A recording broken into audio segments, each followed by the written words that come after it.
Eu gostaria que a senhora definisse para a gente sobre alienação parental. Antes de definir, Sérgio, é importante a gente saber que a alienação parental é uma conduta praticada há muito tempo. Entretanto, ela gera uma síndrome que foi definida somente em 1985 por um médico psiquiatra americano, perito nesta área judicial. Aí chamou de síndrome da síndrome, alienação. que seria a consequência do ato de alienação. O que é alienação? Só me permita aqui, eu vi uma definição lendo sobre alienação parental. Em algum dos artigos que eu li, colocou lá, síndrome da alienação parental, a construção do desamor. Eu achei isso incrível. Realmente é a construção do desamor. Porque o ato de alienação é justamente um ato de doutrinar aquele menor, aquela criança e adolescente, contra o outro genitor.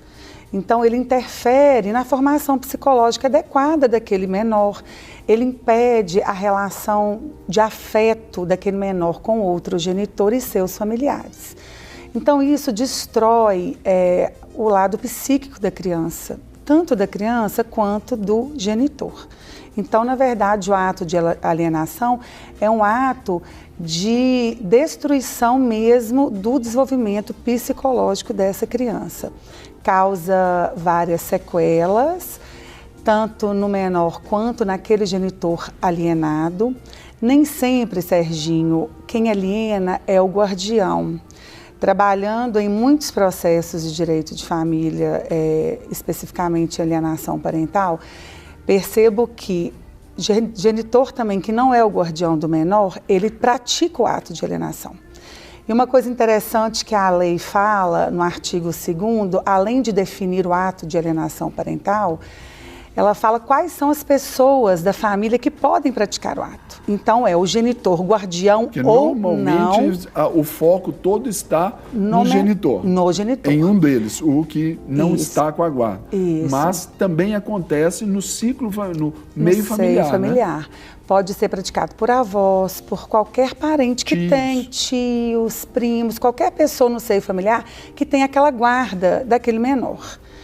Então, a lei 12.318, ela veio em 2010 como uma forma de prevenir e minimizar, né, esses atos de alienação parental. No artigo 2º da lei, define quais seriam esses atos, né, que é a conduta do genitor em construir naquela criança uma mente totalmente deturpada em relação à conduta do outro genitor, né? Fazer falsas alegações, impedir mesmo o livre exercício da autoridade parental por aquele genitor que não é guardião. Dificultar o acesso à família, mudar de residências de forma injustificada, omitir assuntos importantes do filho para o outro genitor, como problemas de saúde, questões escolares. Então, todos esses são atos que a lei define. Entretanto, eles não são taxativos.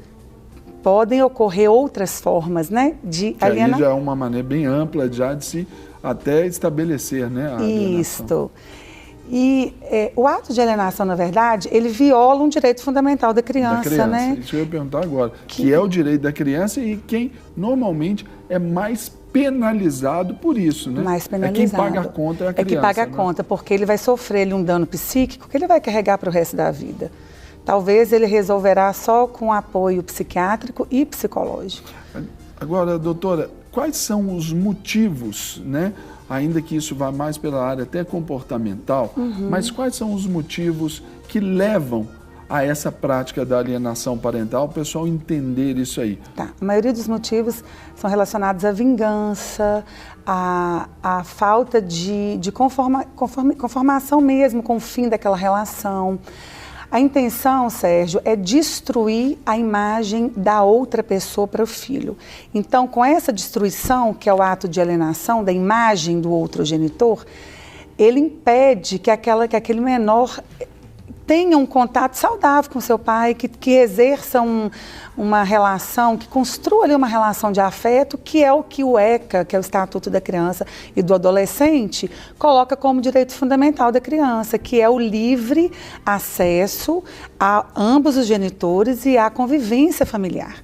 Isso a gente chama, Sérgio, como um abuso moral do genitor alienador. Quais são as penalidades previstas em lei quando isso é, de fato, já sentenciado, talvez? Ok. O juiz, quando ele percebe que tem indícios de alienação parental ou quando já tem um estudo técnico psicossocial da equipe do fórum, ele estabelece as seguintes penalidades. Podem ser cíveis e criminais, apesar da alienação parental não ser considerada crime. Olha, não é... Não. Olha, para mim era crime. Não é considerada crime. Olha, que interessante. A lei fala que o juiz pode estabelecer sanções cíveis e criminais, mas já temos decisão do STF que não é crime. Então, o que ele pode fazer? Primeira coisa, ele adverte o alienador. Depois, ele suspende o contato do alienador com o menor. De forma cumulativa, ele aplica multa para aquele alienador que não cumpre as determinações dele. Essa multa ela é diária e em valor pecuniário. Não resolvendo, ele pode vir até perder, em última hipótese, ele pode suspender o poder familiar daquele pai. Então, durante esse processo, o juiz vai determinar que aquele pai faça um acompanhamento psicológico. Então, vai depender, Sérgio, de cada caso. Tem alguns casos que a alienação ela é mais branda, então dá para resolver mantendo o contato. Outros casos que a alienação... Mas aí, no caso aí, por uma mediação de um profissional, de um psicólogo forense... Isso, e com aquelas determinações judiciais legais que o alienador tem que cumprir. Que aí já está tudo prevista dentro ali de quem tem a guarda e de quem não tem. Já está tudo previsto. Os detalhes, assim, os nuances, exemplo, uma pessoa que dificulta o contato telefônico do genitor com o filho. Então, ele vai falar que a cada contato não realizado, o alienador paga uma multa. Então, vai depender de cada caso. Mas a última medida é a suspensão do poder familiar. Agora, doutora, deixa eu fazer uma pergunta, assim, talvez um pouco extremada, mas eu acho que importante. Porque a gente, por exemplo, eu sou pastor, trabalho com famílias exatamente, e eu lido com isso todos os dias, o dia todo. Em que casos, ou em quais casos, que um dos genitores pode ser privado de estar ali com o filho? Existem essas previsões legais? Existe. Essa vai detectar esse tipo de situação, Sérgio, durante o curso do processo e das provas que são juntadas. O menor, ele apresenta vários sintomas quando ele é alienado.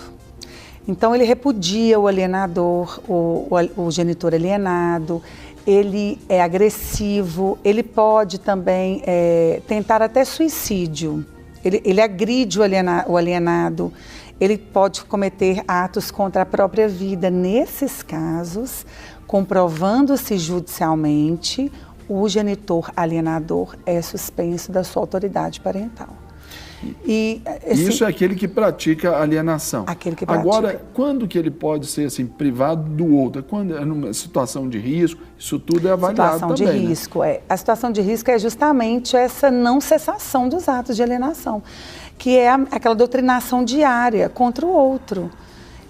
Né, de várias formas. Você vai doutrinando a criança, o seu pai ou a sua mãe não prestam, ou ele faz várias formas e a criança absorve, ela acredita que aquilo é real e ela é conduzida pela doutrinação daquele genitor que aliena. Ou seja, ele vai seguindo os passos que o alienador dita. É como, numa linguajar bem popular ali, fala, torna-se uma vaquinha de presépio.